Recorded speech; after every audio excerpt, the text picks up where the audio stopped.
mbere yuko dutangira rero reka tubanze dusenge. Nyuma yo gusenga turaza kwakira mwigisha, ariko arabanzirizwa n'indirimbo ngufi. Reka dusenge. Data, turagushimye kuko ugira neza ibihe byose, izina ryawe rihabwa icyubahiro. Urigaragaje kuko twemereye ko tubona aya mahirwe yo kongera kwiga ijambo ryawe, ubihererwe icyubahiro. Dufashe, uduhagarareho kandi utwereke ibyiza. Ubwo tugiye kwiga, uturinde kuba ingumba z'amatwi, udusobanurire, utwereke inzira nziza muri urugendo tunyuramo, muri isi tunyuramo. Duhe guhagarara nk'uko bikwiriye ku musozi wa byose, nuhamagara amazina y'abera tuzatabe karame mu bwami bwawe. Duhe byinshi bijyaniranye n'inama y'agakiza yateguwe tutarabaho, tubisabye mu izina rya Yesu, amen. Nkuko tubibabwiye rero, tugiye gutangira amateraniro. Umwigisha dufite muri iki gitondo ni Kayihura Labani. Tugiye rero kuririmba indirimbo yo mu gitabo. Nyuma y'indirimbo yo mu gitabo turaririmba indirimbo ya 200. Nyuma y'indirimbo turaza kumuha umwanya maze atwigishe. Nawe ashobora no kwegera hafi tukaririmba iyi ndirimbo hamwe kugira ngo amajwi yegerane. Ni indirimbo ya 200 iravuga ngo ruwe. Ngaho reka dufataniriza hamwe namwe aho muri. Nyuma y'indirimbo rero araza guhabwa umwanya. Karibu. Indirimbo niyo mu 200. Uruwera mani komeye, mu gitondo turye tukuririmbira. Nubwo ukomeye ute ugira imbabazi, ingoma yawe ntizahanguka. Uruwera abera bose baguhimbazanya n'abamarayika. Ibyaremwe byose bikuramye mwami, wahozeho kandi uzahoraho. Uruwera ubwiza bwawe nubwo butarebwa n'inkozi z'ibibi. Uhora uruwera nta undi mwawana, kugira neza no gutungana. Karibu. Dusenge. Twongeye kugaruka imbere y'ubwiza bwawe mubyeyi, tugushimira urukundo rwawe n'imbaraga zawe no kugira neza kwawe kwinshi byaturaranye muri iri joro. Abandi ari amanywa ukaturinda, ukaba tugejeje muri uyu mwanya wo kwiga ijambo ryawe no kwakira inama zawe. Izina ryawe ryera rihabwa icyubahiro. Ngaho bana natwe ubwo tugiye kubumbura ibyanditswe byera. Mwuka wawe wera aganiriza imitima yacu. Uduhe gutsindwa no gutsindishirizwa. Uduhe mwami kwemera ngo ibyifuzo byacu bigengwe n'ubushake bwawe. Uduhe kwemera kugendera mu mucyo w'ijambo ryawe kugira ngo ritumurikire, rizatugeze ku bugingo buhoraho. Ngaho abamerewe nabi, abageragezwa, ubabere umutabazi, ubabere ihumure, kandi bikwiriye by'uyu munsi byatuma dukomeza kubana nawe. Uduhere ubuntu mu izina rya Yesu umwami wacu, amen. Mwese twongeye kubasuhuza ngo Uwiteka abahire kandi abahe umugisha. Uyu ni wa mwanya mwiza wo kwigira hamwe ijambo ry'Imana nk'uko biteganijwe, nk'uko Imana yabitwemereye.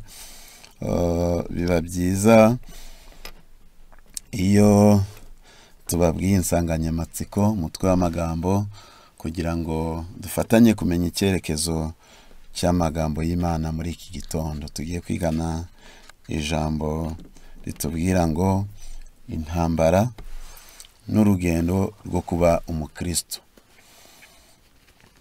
Intambara n'urugendo rwo kuba umukristo. Kuba umukristo abenshi bibwira ko ari akantu koroshye, ko kujya muri Yorodani ukabatizwa mu mazi menshi cyangwa makeya, gufata irindi zina ukitwa Yohana, Yakobo n'andi. Abantu batekereza ko bihagije kugira itorero, itsinda ubarirwamo ukaba ubaye umukristo. Ibyo ntabwo ari bibi, ntabwo biciriweho iteka, ariko ntabwo bihagije kuba umukristo. Ahubwo kuba umukristo bisaba intambara kandi bigasaba n'urugendo. N'urugendo kuko kuba umukristo hari aho uba uri kuva, hakaba n'aho uri kujya. Hari intambwe, habamwo urugendo. Ku bantu bakurikirana cyane bakaba barasomye igitabo cyanditswe na Bunyani Umugenzi,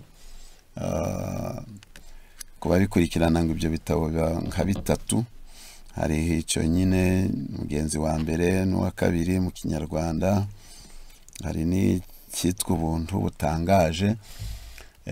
Yanditse mu bintu bisa n'ibigereranyo, ariko byerekana ko kuba umukristo bisaba urugendo, bisaba kuhaguruka. Ni urugendo rw'iby'umwuka, ntabwo ari urw'iby'umubiri yenda ngo rube urugendo rutagatifu rwo kuva ibunaka ujya ibunaka, oya.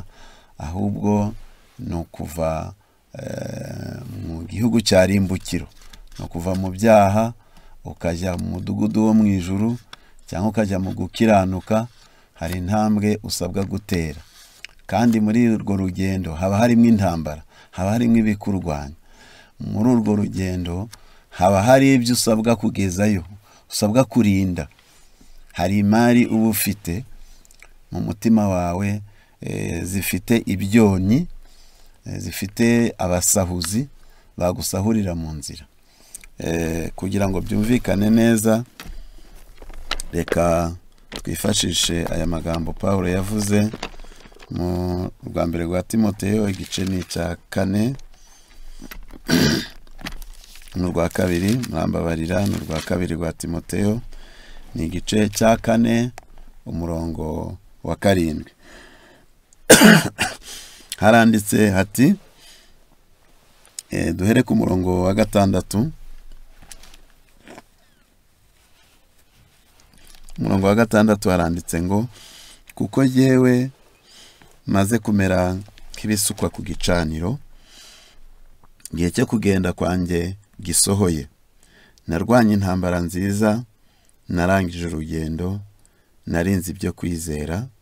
Ibisigaye mbikiwe ikamba ryo gukiranuka, iry'umwami wacu mucamanza utabera azampa kuri urya munsi. Nyamara si jye jyenyine, ahubwo n'abakunze kuboneka, n'abakunze kuzaboneka kwe bose. Pawulo ntabwo kwari ukwirarira no kwishyira imbere no kwibona cyangwa ubwaka, ahubwo yari mu maboko ya Nero ubwa kabiri, kandi atazagaruka. Umwuka w'Imana amuhishurira ko igihe cye kirangiye. Aravuga ati, narwanye intambara nziza. Mu bukristo, mu guhinduka kwe, areka kuba Sawuli akaba Pawulo, yarwanye intambara. Izo ntambara ntabwo ari intambara z'umubiri, ahubwo ni ukwirwanya, ni uguhangana na kamere ye, ni uguhangana n'ibyifuzo bye, ni uguhangana n'irari rye. Rero kuba umukristo ni ukugira ibyo urwana nabyo kandi ukabitsinda ufashijwe n'Imana. Kuba umukristo ni urugendo rugira aho rukuvana n'aho rukujyana. Kuba umukristo ni ukurinda ibyo kwizera, amahame y'ibyo kwizera ukayazigama, ukayarinda mu bukene, mu bukire, warwaye, aho waba uri hose, unezerewe, uri wenyine, uri n'abavandimwe. Ibyo byo kwizera ukabirinda, ukamenya ko ari iby'igiciro cyinshi, uzerekana imbere y'Imana.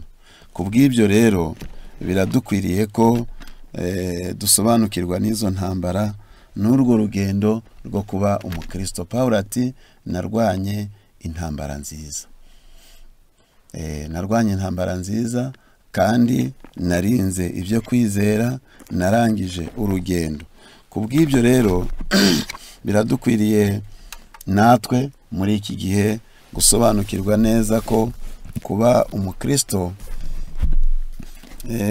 atari agakino k'umwanya mutoya. Mu gitabo cyitwa ubutumwa bwatoranijwe ni umugabane wa 2, paje 438 tuhasoma aya magambo akurikira. Handitse ngo: Sommes-nous insensibles, nous le peuple particulier, la nation sainte, à l'amour inexprimable que Dieu a manifesté envers nous? Mbese tuzaba intumva twebwe ubwoko bw'umwihariko, ishyanga ryera, ku rukundo ruheranije Imana yatugaragarije? Ce qui assure le salut n'est pas le fait de recevoir le baptême. Igihesha umuntu agakiza ntabwo ari ukubatizwa. Kubatizwa ni byiza, ni ihame rya Bibiliya rishushanya gupfa no kuzuka, ariko ntabwo bikwiriye kugarukira aho ngaho, ahubwo bifite umugambi ukomeye cyane w'umutima uticiraho urubanza, bigereranya guhinduka umuntu akabyarwa ubwa kabiri. Ariko ngo umubatizo ntabwo igihesha umuntu agakiza ari umubatizo. Impamvu ijambo ry'Imana rishingiye kuri iyi ngingo ni ugukuraho kwibeshya kw'imbaga y'abagore n'abagabo benshi.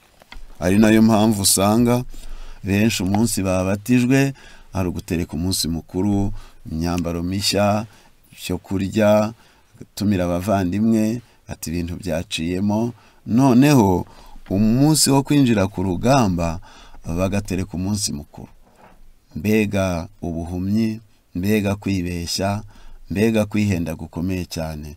Nta muntu watangira urugamba, nta muntu wajya kwiyandikisha mu gisirikare agiye kujya ku ntambara, amaze kwambara imyambaro y'intambara, amaze guhabwa intwaro, ngo maze ako kanya uwo mwanya uwe wo kwishima, uwo mwanya ube wo kunezerwa, uwo mwanya uwo gutereka ibirori.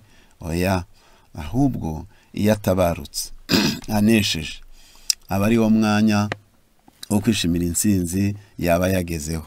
None ngo ntabwo igihesha umuntu agakiza ari umubatizo, d'être inscrit sur un registre d'église, cyangwa kwandikwa mu bitabo by'itorero, ou même de prêcher la vérité, cyangwa kuba ubwiriza ukuri.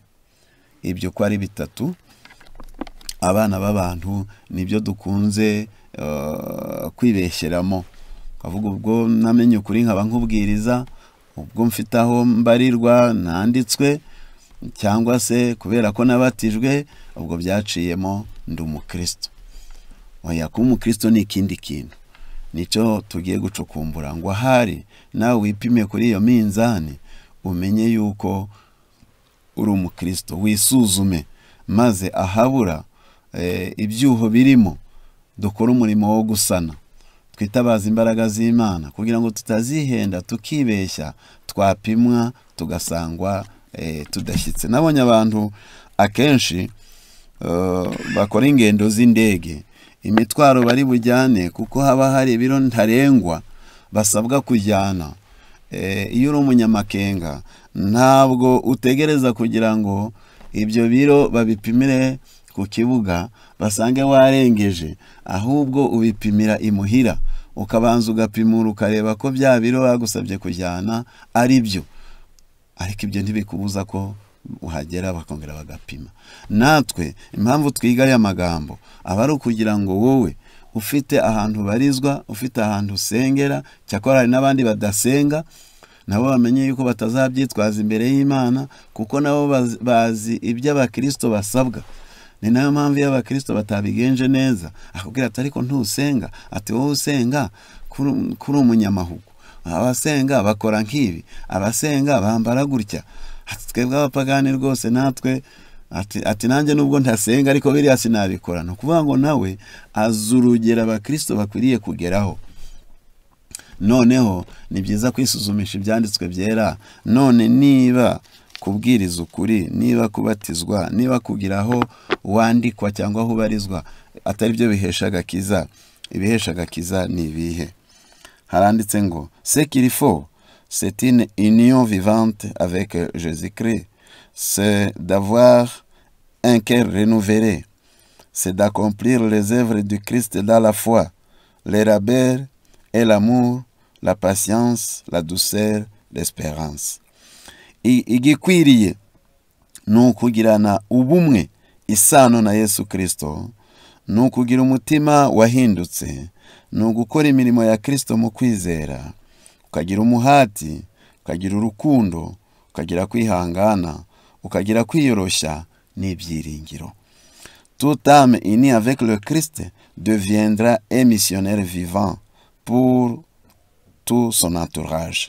Umutima wamaze kwiyunga na Kristo bene wazahinduka umuvugabutumwa ahamukikije hose. Elle s'activera pour ceux qui sont près et pour ceux qui sont loin. Azakorera abari hafi n'abari kure. Elle ne s'attachera pas seulement à son secteur, uniquement préoccupé. Hano yena ntabwo dushaka kujya kure cyane, ahubwo batweretse neza ko ikiduhesha agakiza, ikitugira abakristo tukaba ba Kristo, ni ukwigana Kristo, ni ukugira umutima uhinduwe na Kristo, ni ukugirana isano nawe tukamwiyambaza buri munsi, ni ukugira ibyo turwanya dufashijwe nawe tukabitsinda, ni ukugira aho tuva tugatera intambwe ntiduhore hamwe, ni ukugira ibyo twiyambura, ni ukugira ibyo turinda, kurinda amahame y'ibyo kwizera kugeza ubwo Kristo azagaruka. Ngo ibyo nibyo bidutera, nibyo bidushoboza kuba abakristo. Reka duhere kuri iyo ngingo ijyanye no kwiyambura. Ibyanditswe byera bitwereka yuko umuntu wacu wa kera, Adamu wa mbere, yatwokoje ibintu bibi, kandi buri mwene Adamu aba bifiteho urutabi. Nubwo ushobora kwibwira ko ari rutoya, ariko biragusaba kubyiyambura. Iyo dusomye igice cya urwambere rwa Petero, urwambere rwa Petero ni igice, reka ni igice cya kabiri umurongo wa mbere, byanditswe bitubwira iri jambo. Urwambere rwa Petero igice cya kabiri umurongo wa mbere, haranditse iri jambo rikurikira. Reka tuhagere. Amagambo Petero nawe arazi yuko kuba umukristo bisaba urugamba. Aravuze ngo nuko mwiyambure igomwa ryose n'uburiganya bwose n'uburyarya n'ishyari no gusebanya kose, mumere nk'impinja zivutse vuba, mwifuza amata y'umwuka adafunguye, kugira ngo abakuze abageze ku gakiza, niba mwarasogongeye mukamenya yuko umwami wacu agira neza. Kwiyambura, kuba umukristo, hari ibintu by'ubupagani tuba twambaye, twavukanye, twakomoye ku babyeyi bacu, cyangwa natwe twize aho twavukiye, tukabyigishwa n'inshuti zacu nabo turi kumwe. Ibyo bintu Petero agerageje kubitunga agatoke, ngo harimo uburiganya, uburyarya, ishyari, gusebanya. Ikibazo cyo kwibazwa, mbese umuntu wabatijwe, umuntu ufite aho asengera, umuntu ubwiriza abandi, byashoboka ko ibyo abikora kandi afite uburiganya? Ntibyashoboka ko ibyo abikora afite igomwa rya bagenzi be? Ntibyashoboka ko aba umuntu w'indimanganya kandi usebanya, w'umunyamazimwe, kandi yarabatijwe, kandi yarabatije, kandi afite itorero asengeramo? Ibyo Imana ngo birayirambiye. ibyaha bivanze no guterana kwera birambiye Imana. Imana ikeneye ko haba ivugurura. Imana ikeneye yuko haba kwigaya. Imana ikeneye ko habaho intambara yo kwiyambura ibi bintu. Ntimutekereze ko kwiyambura uburiganya n'igomwa abantu bamenyereye gukora ibibi, kubyiyambura bagakora ibyiza, ni urugamba. Urwo rugamba rurasabwa ubushake bwawe bugahuzwa n'ubuntu bw'Imana, ukabona ukaba umukristo. Niyo mpamvu dusomye ngo kuba umukristo ni ukugirana ubumwe na Kristo, kugira ngo agushoboze kwiyambura ibi bintu, kuko ntabwo wabikoresha amaboko, ntabwo wabikoresha imbaraga. Ibyanditswe biratubwira muri Zekariya igice ni 4:6, si kubw'amaboko, si kubw'imbaraga, ahubwo ni kubw'umwuka wanjye wera. Ariko n'uwo mwuka wera ntiwabikora wonyine, ahubwo harasabwa ubushake. Harasabwa ubushake kugira ngo twiyambure uburiganya, twiyambure uburyarya. Mbega uburyo uburyarya ari bwinshi cyane mu matorero, mbega uburyo uburyarya ari bwinshi mu miryango. Abantu bakibwira ko bashobora kuryarya n'Imana, ariko Imana yo ntinegurizwa izuru, ibyo umuntu abiba nibyo azasarura. Nubwo umuntu yabikora nijoro, nubwo wabihisha ababyeyi, nubwo wabihisha uwo mwashakanye, nubwo haba nta wundi muntu ku isi uzi icyo wicaranye, ariko imbere y'Imana bimeze nk'igitabo kibumbuwe, byambaye ubusa. Noneho ibyiza ni ukubyiyambura. Bibiliya yakomeje itubwira iyi ntambara yo kwiyambura ibyaha bitwizingiraho vuba. Mu gitabo nanone cy'Abefeso igice cya 4:25, Abefeso 4:25, ni intambara n'urugendo rwo kuba umukristo, nibyo turi kwigira hamwe. 4:25 haranditse ngo nuko mwiyambura ibinyoma. Umuntu wese avugana ukuri na mugenzi we, kuko turi ingingo za bagenzi bacu. Nimurakara ntimugakore icyaha, izuba ntirikarenge mukirakaye, kandi ntimubererekere Satani. Uwibaga ntazongere kwiba, ahubwo akora imirimo akoresha amaboko ibyiza, kugira ngo abone ibyo gufasha umukene. Ijambo riteye isoni ntirigaturuke mu kanwa kanyu, ahubwo uko mubonye uburyo mujye muvuga iryiza ryose, iryiza ryo gukomeza abandi, kugira ngo riheshe abaryumvisha umugisha. Kandi ntimugateze agahinda umwuka wera w'Imana wabashyiriyeho kuba ikimenyetso kugeza ku munsi wo gucungurwa. Gusharira kose, uburakari, umujinya, intonganya, gutukana hamwe n'igomwa ryose bibavemo. Mugirirane neza, mugirirane imbabazi, mubabarirane ibyaha kuko Imana yababariye muri Kristo. Mbega ishusho y'ubukristo, ijambo ry'Imana ntabwo byabigize amarenga, ntabwo byabigize ubuhanuzi, ahubwo ni imvugo yoroshye buri wese yashobora kumva. Ibyanditswe ngo twiyambure ibinyoma bisobanuye ko ubupagani bwatwambitse ibinyoma, ku buryo n'uruhinja ruto ruba ruzi kubeshya, ruba ruzi kuriganya, ku buryo rwiriza ubwende akagukorera akantu kandi ari akana gato gato, aba ari muto ariko icyaha kimurimo gikuze.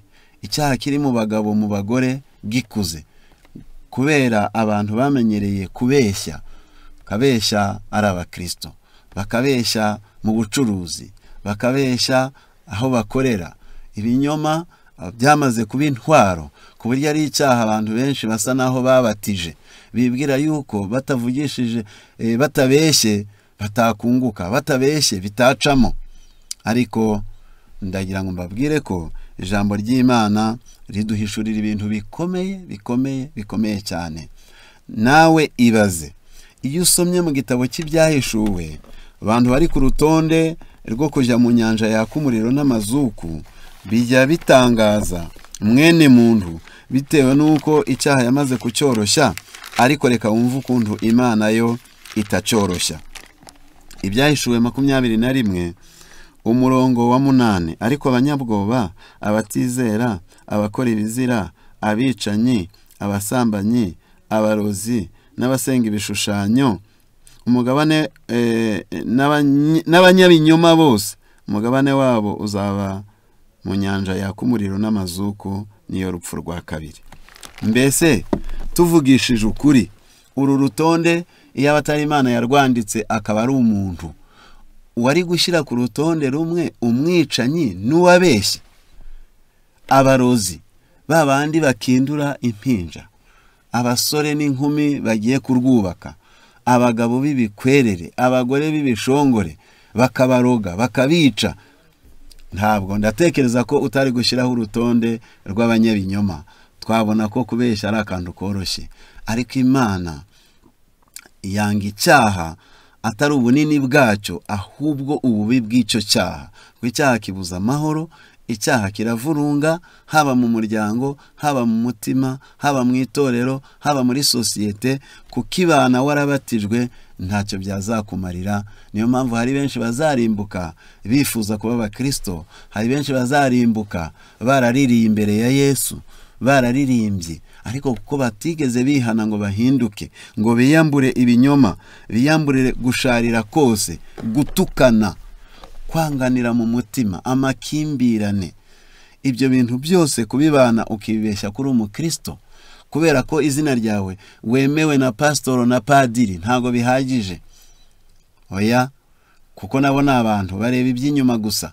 Hari abafite amazina yabo azi imbere mu itorero, yewe ari wa muntu rwose wemerwa mu b'imbere, ariko ntabwo urwo rutonde rw'Imana izagenderaho. Oya, ahubwo ibyo ukora, ibyo utekereza, ukuri, Imana irakuzi wese. Ubwo Imana ikuzi rero akaba ariyo izaca urubanza, ubwo Imana ikuzi ibyawe bikaba byandikwa, ni byiza kwipima ku minzani yo mu ijuru, nibyo byagufasha. Rero ijambo ry'Imana ritubwiye ko ijambo riteye isoni, amagambo y'amatakaragasi, gusharira, intonganya, igomwa, hamwe n'umujinya, hamwe n'uburakari, ngo ibyo byose ni urugamba rwo kubyiyambura dufashijwe n'ubuntu bw'Imana, tukabona kuba abakristo. Bitabaye ibyo, abantu benshi bazasenga, abantu benshi bazatura amaturo, abantu benshi bazagira ibyo bigomwa, ariko bitewe n'uko hari icyaha bananiwe gucikaho, bizatume batemerwa imbere y'Imana. Rero kuba umukristo dusanze birenze biriya dukunda kugenderaho, ahubwo biradusaba ikintu gikomeye yenda nshaka kwimukiraho. Urugendo rwo kuba umukristo hari uburyo ijambo ry'Imana rikomeza ribitubwira mu gitabo cy'ibihamya, umuzingo n'uwa mbere, urupapuro rwa reka tugerageze turebe ayo magambo mu gitabo cy'ibihamya, umuzingo wa mbere, tugerageze turebe ayo magambo ko twashobora kuyabona. Yego, ni 292, ibihamya umuzingo wa mbere, ni ikigwa cya 48. Ku bafite basoma icyongereza bareba ibihamya umuzingo wa kabiri, urupapuro rwa 346 gukomeza, handitsemo ijambo rivuga ngo tout vrai chrétien devra apprendre à réfréner ses passions et à agir seulement d'après de sûrs principes. On ne peut autrement être digne du nom de chrétien. Buri mukristo w'ukuri, bongereyeho bukuri, kuko hari n'abakristo bishushanya, hari abakristo bapfuye bahagaze, hari abakristo b'indembe basigaranye iryo zina gusa, kandi kuba uw'isi ukaba n'umukristo byombi ukabihuza, ngo ubaye uw'isi purusa 99. Imana ibyo ntabwo yashobora kubyemera. Rero haranditse ngo umukristo nyakuri agomba kwiga guhagarika ibyifuzo bye, kubitegeka, kandi ibyo akora byose akabikora akurikije amahame yizewe nta yindi nzira wacamo ngo witwe umukristo. Umukristo ubwo arasabwa aya mahame yombi. Irya mbere ngo ni ugushobora gutegeka no guhagarika ibyifuzo bye. Duturanye na kamere ihora ikongerezwa na gihonomu, ishaka kuvuga ibidakwiriye, ishaka gutekereza ibidakwiriye, kurarikira ibidakwiriye, kurya ibidakwiriye, kwambara ibidakwiriye. Nk'umukristo n'ufite ubushobozi bushobora kuvuga ngo ya. Kamere yari ishaka kwihorera, ukavuga ngo ya.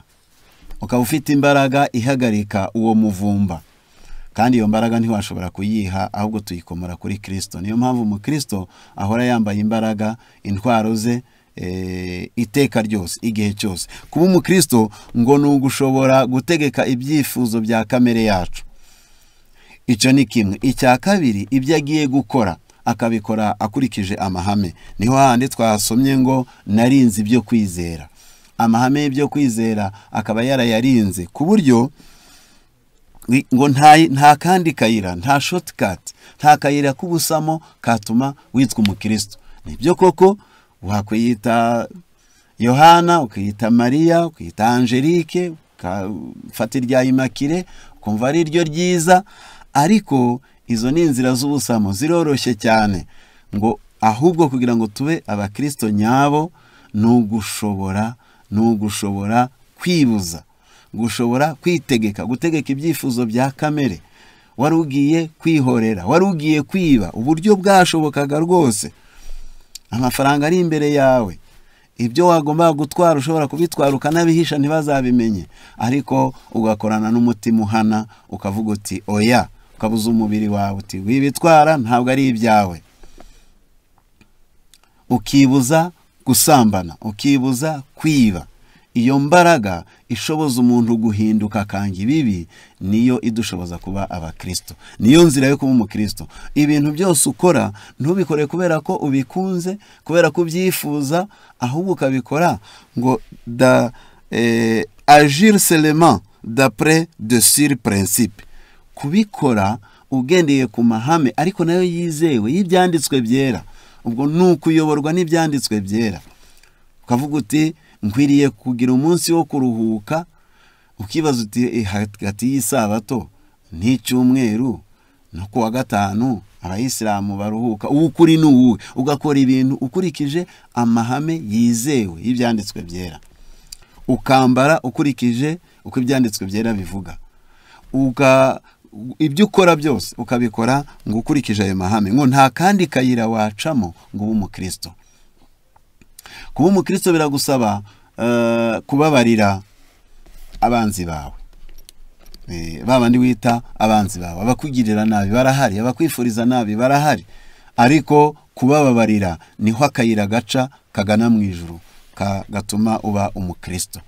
Ibyanditswe byera rero kuri iyi ngingo, reka yenda tugerageze kugira bike dusoma.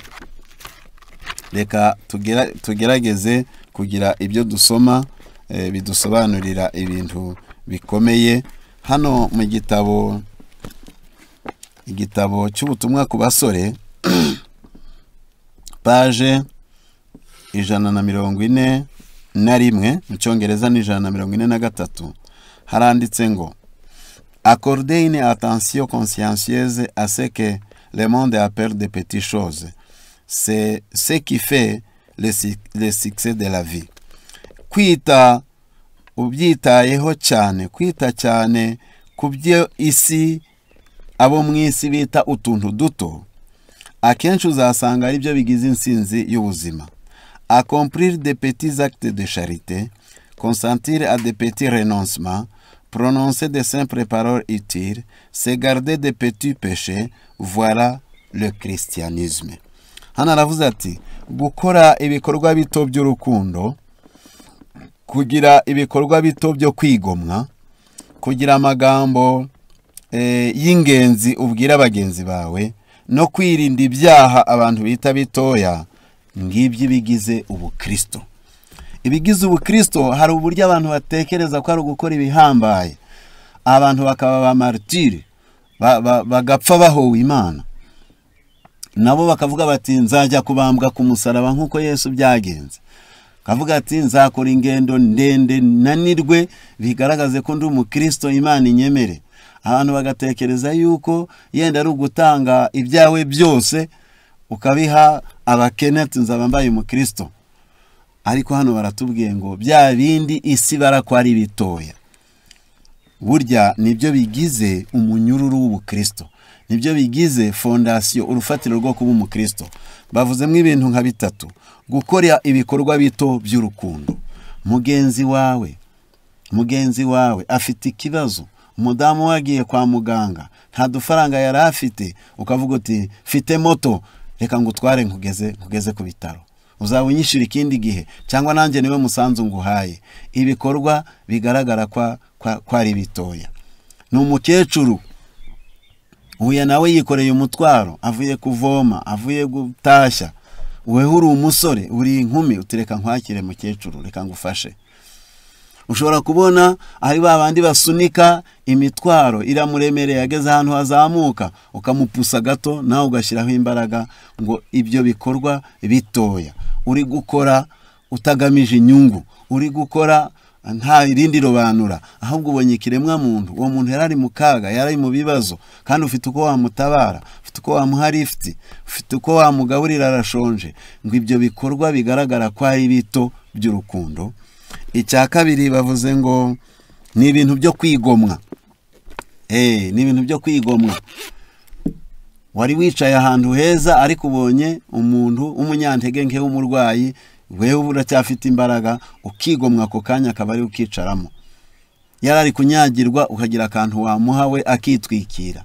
Ntudukorwa tugaragaye ko ari dutoya, ariko nutwo kwigomwa.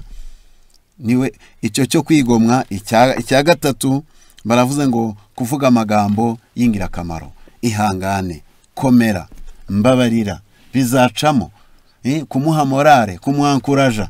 Buriya hari abantu bagira urucantege cyane, ku buryo niyo ageze no ku bitaro avuga ati ndabona urembye kabisa, ati kandi iyi ndwara, ati rero, ati ntabwo iri gukina, ati yamaze abantu. Noneho umurwayi ugasiga uramuhuhuye. Ariko hariho amagambo y'irema mutima, hariho amagambo y'ibyiringiro, amagambo nubwo umuntu yaba ari gucogora, ari gucika intege, uramuburira ariko ukamwereka yuko ibintu bishoboka.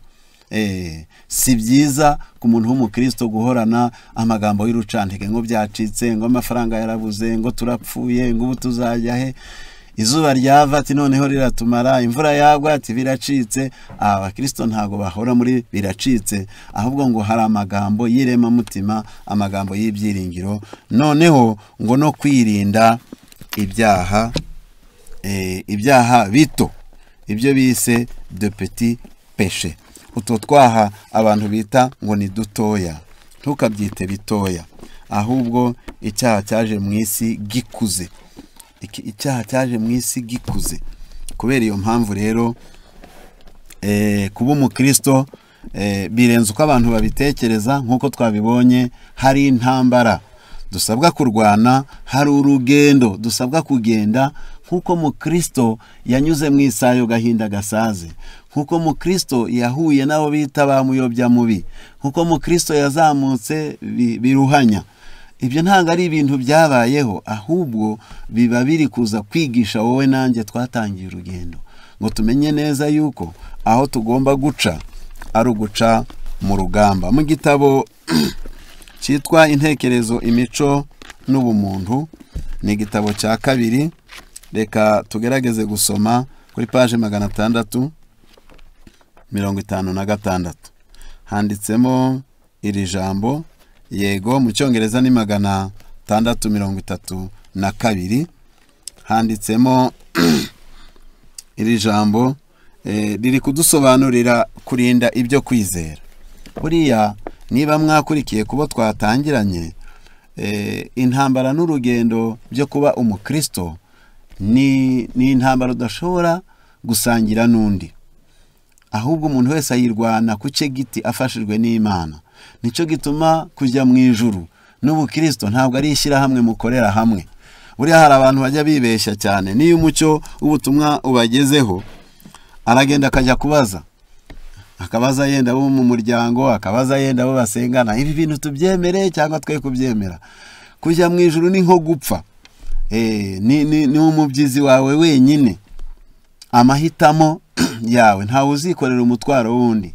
Abagalatiya igice cya 6 umurongo wa 5, umuntu wese aziyikorerera uwe mutwaro, amahitamo na yawe. Rero kurinda ibyo kwizera, iyo dusomye icyo gitabo cy'umugenzi, muzasanga hari uburyo mu Kristo yahuye n'abambuzi, ibisumizi biramukubita bishaka kumusahura no kumusahura ibyo kwizera. Muri icyo gitabo page 656 ni intekerezo, imico n'ubumuntu, igitabo cya 2, haranditse ngo ihatire kugira Imana so, kandi ntuzigera na rimwe ubura inshuti. Uzahura n'ibigeragezo byinshi, ariko ushikame kandi uharanire kurinda kwizera kwawe. Umukristo ahura n'ibigeragezo. Hari abantu bize ubukristo nabi, bavuga bati ubwo namaze kwizera ni ukubwira Yesu rero ubukene tukabwirukana, uburwayi tukabwirukana, abanzi bacu tukabasengera bagapfa, ibintu bigacamo, amafaranga akaza, icyubahiro, ibintu bikomeye. Ubu nibwo bukristo abantu bakunze cyane, kandi kuko Satani azi yuko ari bwo bakunze, niyo mpamvu yabahaye ubutumwa ngo bwa prosperity, nubwo bwo gutera imbere. Ati rwose ngiye gusenga nirwe mu butayu, Imana impa imodoka, Imana impa akazi, bana biga mu mashuri ahenze.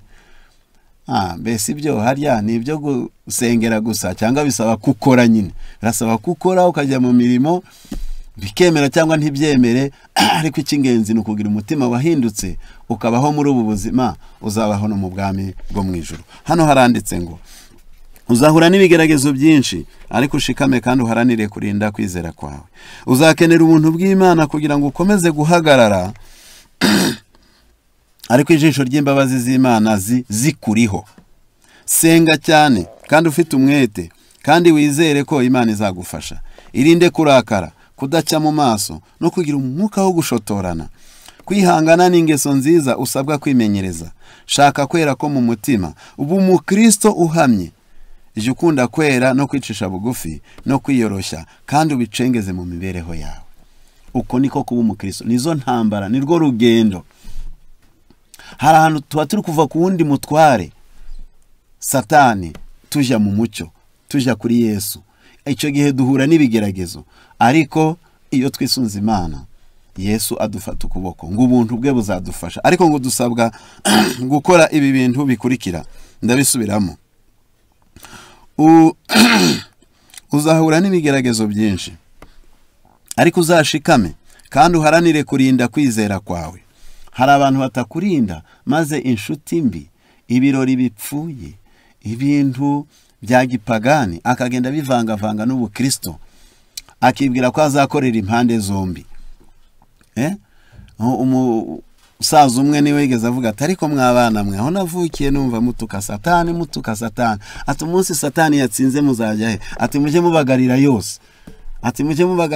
Ati kwa Yesu no kwa Satani ntimuzuzatsinda uwariwe. Mbega abakristo bafata imbu zombi bazaba banyirambuze hose. Wabuze ubupagani, none wabuze n'amahoro n'ibyishimo bizanwa no kwera, ukagwa umwo hagati. Aravuze ngo ushobora ufate icyemezo. Senga cyane kandi ufite umwete, ubwo uzaba uri gusabira ibyaha byawe n'intege nke zawe. Ikindi ngo ufite umwete kandi wizeye, Imana izagufasha. Irinde kurakara, kudacya mu maso, kugira umwuka wo gushotorana. Kwihangana n'ingeso nziza usabwa kwimenyereza.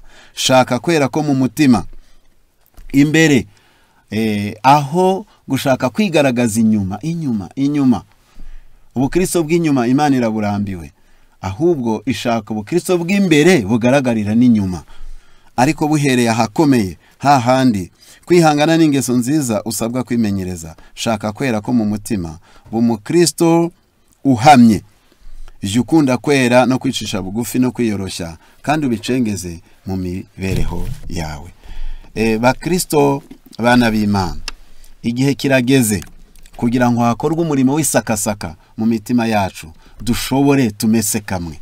Niba twarahisemo kuba abakristo, ngo tuba abakristo bahamye, tubirwanirire, tubishake, tubisengere, tubiharanire, kuko bitagenze bityo ngo mu byo dusabwa kwiyambura, twegereza aho turi buze gusoreza mu gitabo cyitwa Ibihamya umuzingo wa 3 paje 466, hari ibyo umukristo asabwa kwiyambura, hari ibyo asabwa kurwanya, hari urugendo asabwa gukora.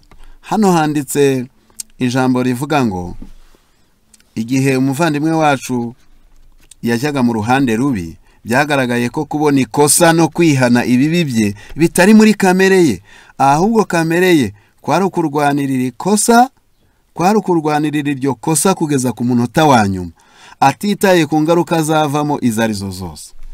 Hari bene abo bantu kandi ugasanga barabatijwe pe, ariko ya kamere yavuye kuri Adamu yo kurwanirira ikosa. Muribuka avuga ngo ni umugore ngo Imana yamuhaye, umugore nawe akavuga ati ni inzoka waremye. Kurwanirira ikosa no kurirengera. Niba ushaka kuba umukristo nyawe kuzajya mu ijuru, saba Imana kugira ngo ujye ugira amaso yo kubona amakosa, yo kwikosora bataragukosora, yo kwemera batarakwemeza, yo utarafatirwa mu cyuho. Mbese nawe ukagira umutima nama wigenzura, ukavuga ati ahangaha nakosheje, ku buryo niba banaza kukwereka ikosa basanga bamaze kuribona nibura nka 80%. Ariko ngo hari abitwa ko ari abakristo, abitwa ko bari mu matorero, abitwa yuko bayoboye abandi, ngo ariko bagerageza barwanirira ikosa. Ndasubiramo, ngo ni ukujya ku ruhande rubi, ngo kamere ari ukurwanirira ikosa kugeza ku munota wa nyuma, atitaye ku ngaruka zavamo izo arizo zose. Bene uyu mwuka usenya itorero ndetse n'umuryango we. Akeneye kwiyoroshya mu mutima, maze akareka ubugwaneza, kwicisha bugufi n'urukundo bikinjira mu mutima we. Akeneye kuba umunyabuntu kandi akagira ubugwaneza. Muri make, akeneye guhinduka by'ukuri, akaba umuntu mushya muri Kristo Yesu. Burya kwitwa umukristo ntabwo ari ukwambara uwo mwambaro w'inyuma w'ubukristo ngo ushushanyeho, ngo wandikeho. Hari abo mu bihugu bimwe nabo ugasanga rwose yambaye akagofero yanditseho ngo Isirayeli y'Imana, ugasanga nyine n'utuntu twiza tw'inyuma, ariko ibyo bitwikiriye kamere itarahindutse ntacyo byamara na gito. Ahubwo ijambo ry'Imana riratubwiye ngo dukwiriye guhinduka bashya, tukaba abantu batarobanura abandi, dushingiye ku bwene gihugu, dushingiye ku moko twavutsemo, dushingiye ku ruhu rw'inyuma, dushingiye ku bukire no ku bukene. Ubwo ni ubupagani bwamaze kumunga abantu benshi, kandi babubanye mu matorero, bafite ishyari, bafite umushiha, bafite gushotorana n'ibindi nk'ibyo ngibyo. Ubwo nibwo impinduka, ngo muri make akeneye guhinduka by'ukuri, akaba umuntu mushya muri Kristo Yesu. Ubwo nibwo impinduka ateza mu itorero zizaba nziza, kandi azaribera ubufasha rikeneye. Ab'umuryango we bazamukunda kandi bamwubahe, bityo azategeka abo mu rugo rwe kumukurikiza. Inshingano n'urukundo bizamubera ubufasha mu kurera abana be. Uramutse ubaye mu Kristo, uzaryohera umuryango wawe, uzaba ingirakamaro kubo musengana, uzaba ingirakamaro ku baturanyi, uzajya ukiranura abantu byemere, bazagukeneraho inama, kuko bakuziho kuba nyine umuntu w'Imana wahindutse. Naho kuba inkorotanyi, ukaba umuntu wenderanya, ukaba umuntu w'umunyamahugu, kandi ngo uri umukristo, ngo warabatijwe, mbega ibyo Imana irabirambiwe. Nicyo gituma iri gutegeka abantu bose bari hose kwihana. Reka twerekeza aho dusoreza dusomye Yesaya igice cya 52.